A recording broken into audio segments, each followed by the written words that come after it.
superestructura que está siempre al servicio de la clase dominante. Bueno, eso es parte de un poco de la historia, ¿verdad? Que hay un ejemplo de el materialismo dialéctico, la tesis, antitesis, síntesis, ¿verdad? Y por el otro, el materialismo histórico, superestructura, forma de conciencia, lo jurídico, lo político, lo religioso, filosófico, etcétera. La ideología, ¿verdad? Relación de producción, propiedad de los medios de producción, fuerza productiva, etcétera. Bueno.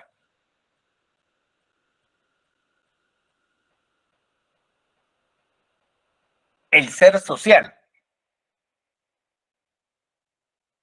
Cuando hablamos del ser social, este comprende de la vida y existencia social. Es el conjunto de relaciones sociales, está conformada por ese conjunto, ¿verdad? O sea, yo como, por ejemplo, nosotros estamos estudiando ciencias jurídicas y sociales, abogado y notario. Tenemos 3 títulos.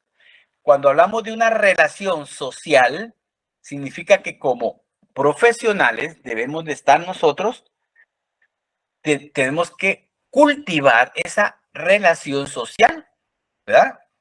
Para poder ir avanzando en una estructura de un Estado, por ejemplo, ¿verdad? ¿Sí? Entonces, yo Jorge Díaz, tengo esa parte, ese de tener una relación social para poder obtener mis objetivos. Es más, yo, Jorge Díaz, para poder ganarme un respeto ante una audiencia, si soy el abogado, debo de saber comportarme, ¿verdad? De una forma ética, social, ante la autoridad, o bien, si estoy del otro lado como juez, debo de mantener esa investidura que la ley me da para poder yo representar, ¿verdad?, al Estado en ese momento y poner orden cuando hay que poner orden, ¿sí? Entonces, cuando hablamos de la conciencia social, ¿verdad?, es la vida espiritual de la sociedad. En sentido amplio significa el reflejo en la mente, en la conciencia del individuo del ser social. En el materialismo histórico se utiliza como un instrumento de análisis la referencia entre base económica y superestructura social. ¿Qué es base económica? Está conformada por las relaciones sociales de producción, asentadas en las fuerzas productivas con un determinado nivel de desarrollo. Y la superestructura está integrada por la relación social no económica, tales como las políticas, jurídicas y morales. ¿Sí? Esas relaciones políticas, jurídicas y morales.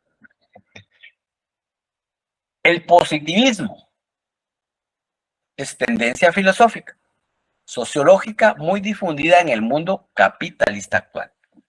¿Sí?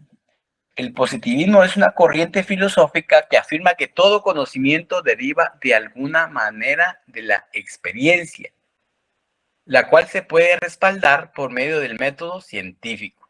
Por tanto, rechazar cualquier conocimiento previo a la experiencia. El positivismo filosófico es obra de Isidoro Augusto. Entonces, ¿qué dice? Que la vida social puede ser objeto de un conocimiento científico similar al que se aplicaba en el campo de las ciencias naturales.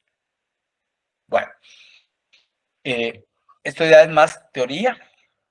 Cuando hablamos por ejemplo, Comte, aquí habla de Comte, ¿verdad?, que fue fundador de la sociología capitalista. Ahí está en el libro, creo yo, para que ustedes lo puedan leer, ¿verdad? Entonces,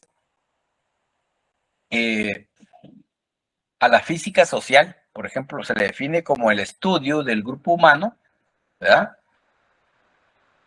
Estudio de los grupos humanos, ¿verdad? O sea, pero para Conde, ¿qué decía? El individuo aislado en una abstracción que no tiene lugar en la sociedad. La sociología estudia al ser humano en su conjunto, ¿ya? Entonces, cuando se habla de un positivismo lógico y neopositivismo,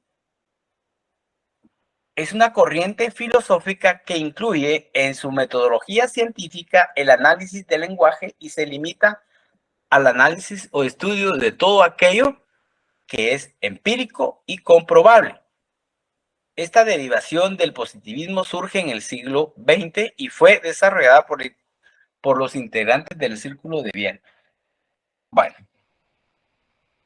fundamento del positivismo. Si gustan, nos vamos a quedar acá, porque ya son las y algo. Y no sé si tienen alguna duda para retomarlo. ¿Me comentan?